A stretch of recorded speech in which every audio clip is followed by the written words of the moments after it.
Today, our theme for today is the transfiguration of Jesus.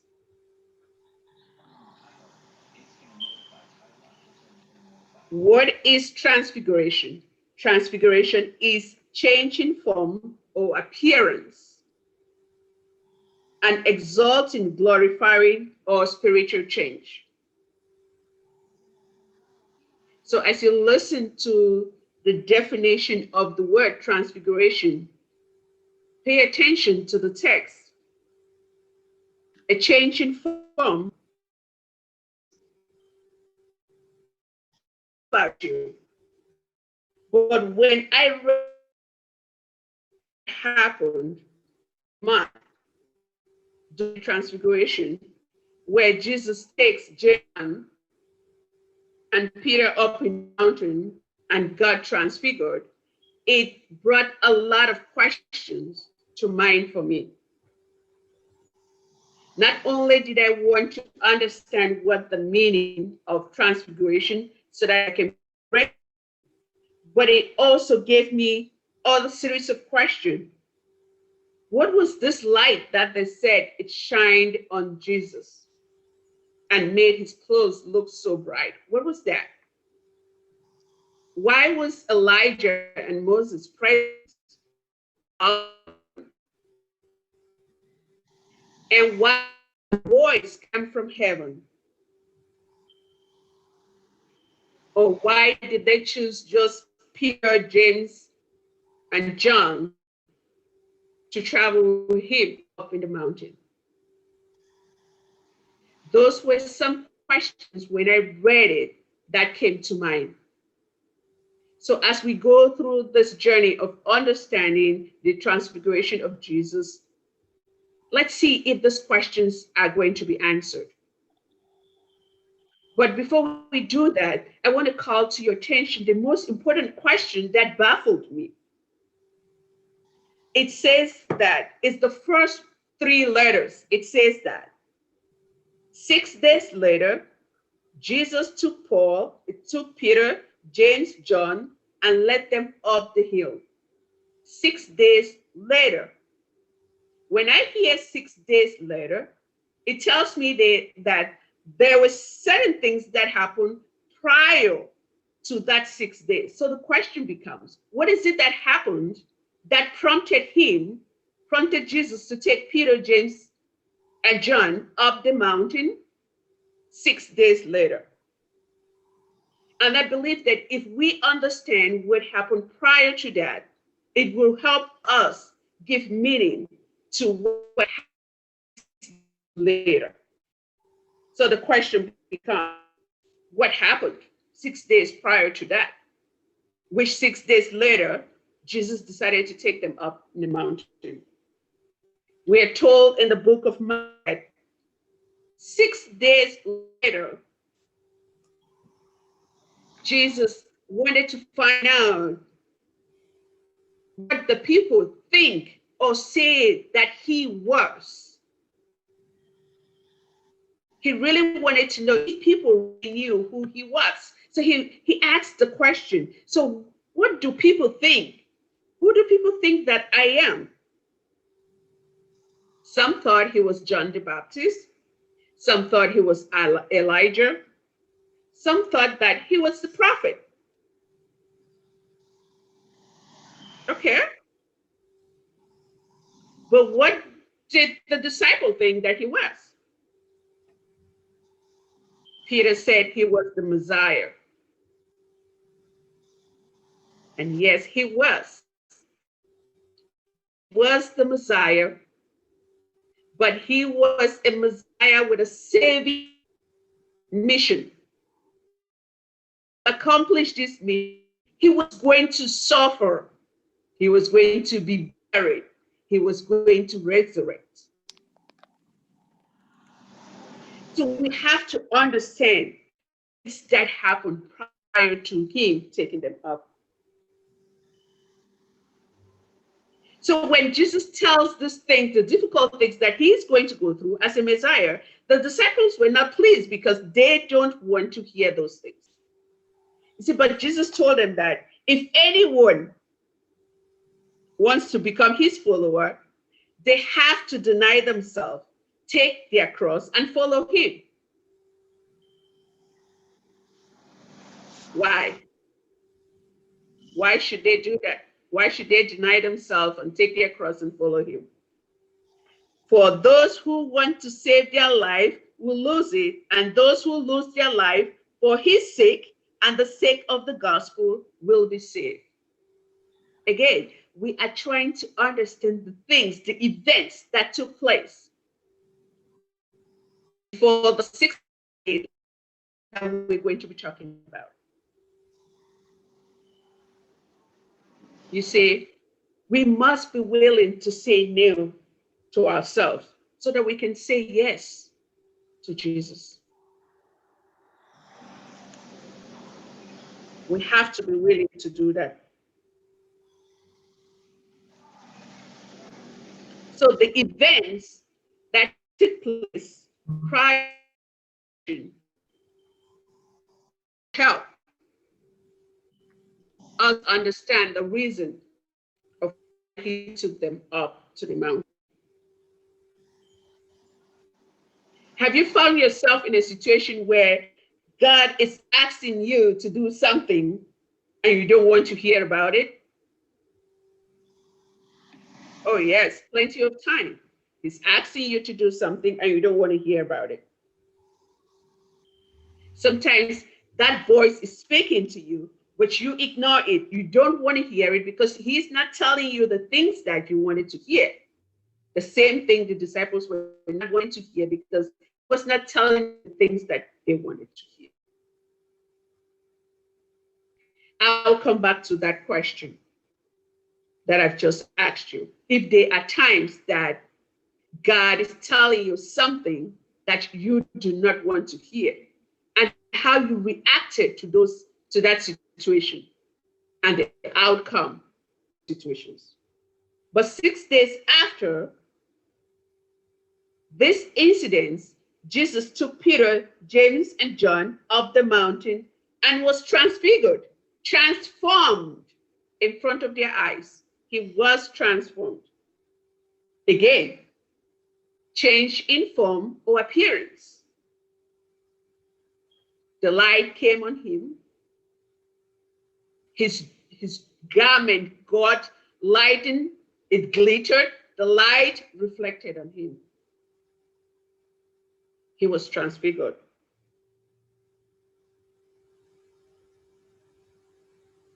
Why? Why were all these things happening? As we move, we're going to find the answers. But that is not the only thing that happened. Because can you put yourself in Peter, John, and James's position that something like that happened? I don't know. If you were from monthly, you would say day for daytime. Changed, just came up the mountain, and they all of a sudden, they're looking shiny and all that stuff. Why the light is reflecting on them in your head? They said day will just happen for daytime. So can you imagine the confusion, how they felt? But that was not it. Elijah and Moses appeared. So it wasn't only now Peter, James, and John. Elijah and Moses appeared. They were present. And if we all understand, Moses, you're told, is a great lawyer. And Elijah is a great prophet. So why did they appear just at this time? Why did they appear? Why were they present? That was one of the other questions that I had in my head when I read that paragraph. Why were they there? Take into consideration that they were the greatest lawyer and they were the greatest prophet. Why did they appear at that time? I understand when I think of the positions that they have. They had to make that incident legit. It had to be legit. Because can you imagine if Peter, Paul, and John had to narrate that story without somebody being there to witness it with them? It had to be legit. Most of the time when you tell a story to a friend for an event like that, you tell a story, the first thing they ask you is, leave that thing so. Who else was there? Because they did not believe you. They need a witness. They want to know if somebody else was there. So as a great lawyer and a prophet, they could testify and confirm what had happened, the fact that Jesus is the Messiah. Elijah and Moses could confirm based on their position. They could testify and confirm. Because even when you go to court and you tell a story, they always ask, do you have witnesses? Because you need to have somebody else to confirm and collaborate your story. So Elijah and Moses were there. The lawyer and the prophet, they were there when it happened. So when Peter to talk about the eyewitness that he was present when this happened in 2 Peter 1:16-18, when he wanted to narrate that event, listen to the way he put it. He said, with our own eyes, we saw his greatness. We were there when he was given honor and glory by God the Father. When the voice came to him from the supreme glory saying, this is my only dear son with whom I am pleased. We ourselves heard his voice coming from heaven when we were with him in the holy mountain. So when John wanted to narrate those stories to his people, he was able to give an eyewitness account of it, know fully well that if somebody wants to question, he also have other witnesses that were there. But he was present to give that account. This was an eyewitness account given by Peter. Can you imagine what it would have taken for Peter to convince people of exactly what happened? If you are like me, please. What do you mean by you went up the hill and all of a sudden his clothes changed? Changed with what? What happened? How did he change? But there, he was not the person that. What happened? We're told after Peter saw what had happened, he was confused. I will be confused. I will be confused. What just happened? Because you had to have a certain faith to look at it. It's like, oh my God, remember prior to the 6th day, what he had said. What he had said prior to the 6th day and what is happening 6 days after prior dates.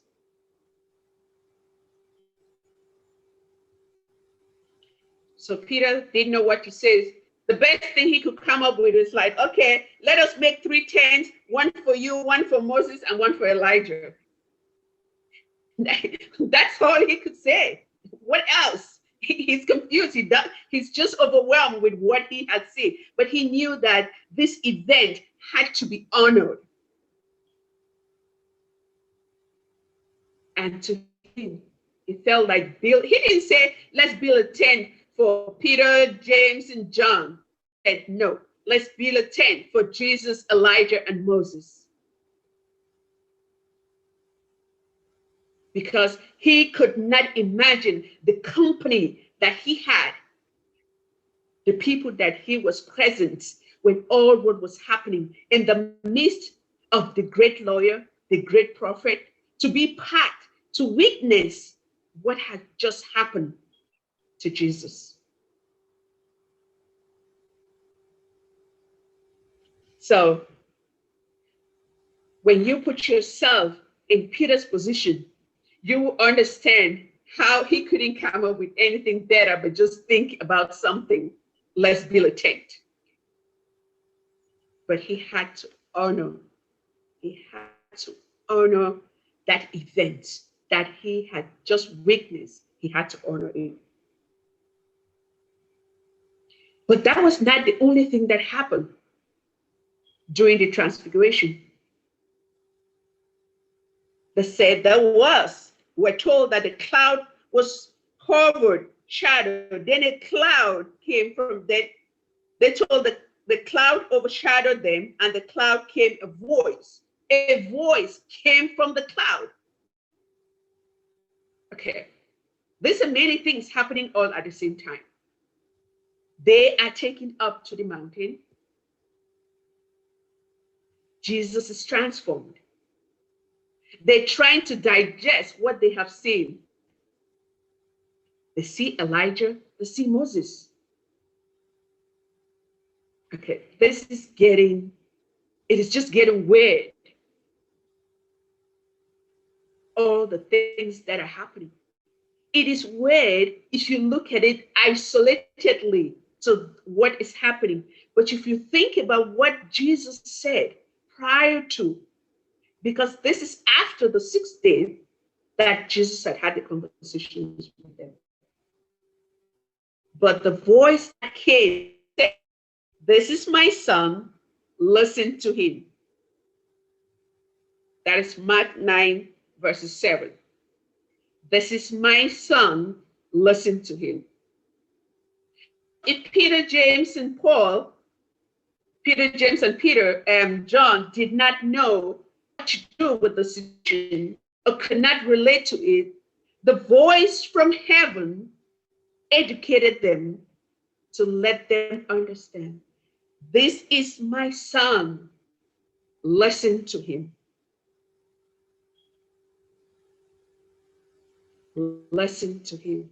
Listen to Jesus. Pay attention to what he is saying, even when you don't understand or don't make sense about it. Listen to him. So remember previously, prior to this date, Jesus had the conversation, letting them know that yes, he's the Messiah, but the suffering that he was going to go through, what the people had to give up.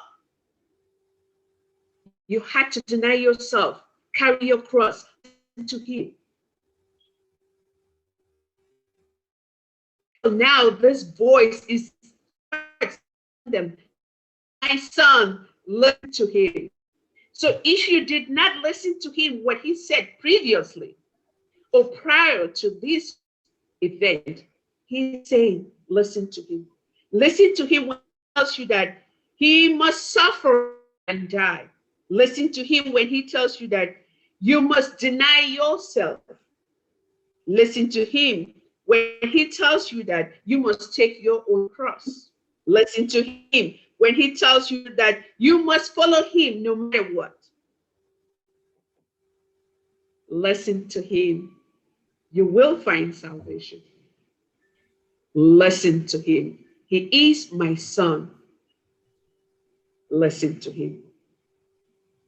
Remember, like I told you before the sit, in Mark 8:35, Jesus said, those who want to save their life will lose it, and those who lose their life for his sake or for the sake of his gospel will save it.